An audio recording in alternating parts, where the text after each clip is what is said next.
কষ্ট করলে কৃষ্ণ মিলে গরু মাথা। একদম সঠিক কথা বললেন, কষ্ট করলে কৃষ্ণ মিলে। আজকের যে ভিডিওটা আপনাদের মাঝে শেয়ার করব, এটা হলো আমার ছোটোবেলার স্কুল জীবনের এক বন্ধুর সাথে দেখা হওয়ার কিছু মুহূর্ত। ও অনেক দূর থেকে এসে আমার বাড়ির সামনের জমি থেকে গরুর জন্য ঘাস কেটে নিয়ে যাচ্ছে। তো গরু পালন করে কতটা লাভজনক হচ্ছে তো ওর মুখ থেকে শুনে এখন তো আর আগের মতো ঘাস নেই। তুমি গরুর জন্য অনেক দূর থেকে দেখলাম এখানে এসে ঘাস কাটছো। তো তোমার কয়টা গরু আছে? বাছুর একটা, গাই একটা। আচ্ছা, তো কষ্ট করলে কৃষ্ণ মিলে।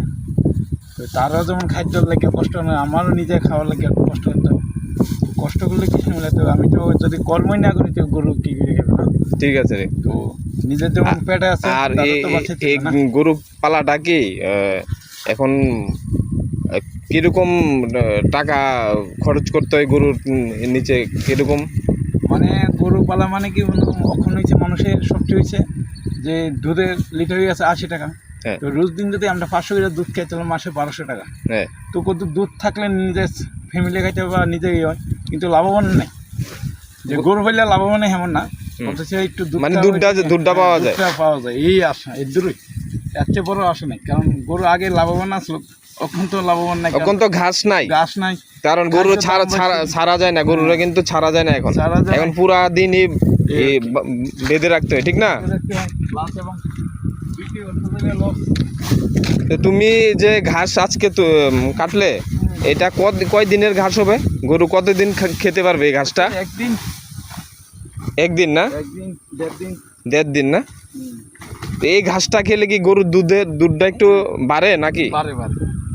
আচ্ছা, দেখুন এই যে তাজা ঘাস, এটা অ্যাকচুয়ালি এটার মধ্যে আগে ধান চাষ করতো, এখন ধান চাষ করে না, যার দরুন এখানে অনেক কচি ঘাস হয়েছে। তো এইখান থেকে দেখেন এই কাকাও ঘাস কেটে নিয়ে যাচ্ছে বাড়ির গরুর জন্য। আর এই পাশাপাশি আমার বন্ধুকে পেলাম, বহুদিন পর দেখা হলো বন্ধুর সাথে। তো বন্ধু দেখি সকালবেলা, একদম সকালবেলায় প্রভাতী টাইমে এই গরুর জন্য ঘাস কেটে নিয়ে যাচ্ছে বাড়িতে। সত্যি এখন তো গরু পালা খুব কস্টলি হয়ে গেছে, কেননা আগে তো গরু মাঠে ঘাটে বেঁধে রাখা যেত, এখন তো ঘাস নেই কোথাও। তো ও গরুর জন্য ঘাস নিয়ে যাচ্ছে। আপনারা সবাই আমার বন্ধুর জন্য প্রার্থনা করবেন, ওই জন্য সর্বদা সুস্থ থাকে। আর আমার এরকম ভিডিও পেতে আমার প্রোফাইলটিকে অবশ্যই ফলো করবেন।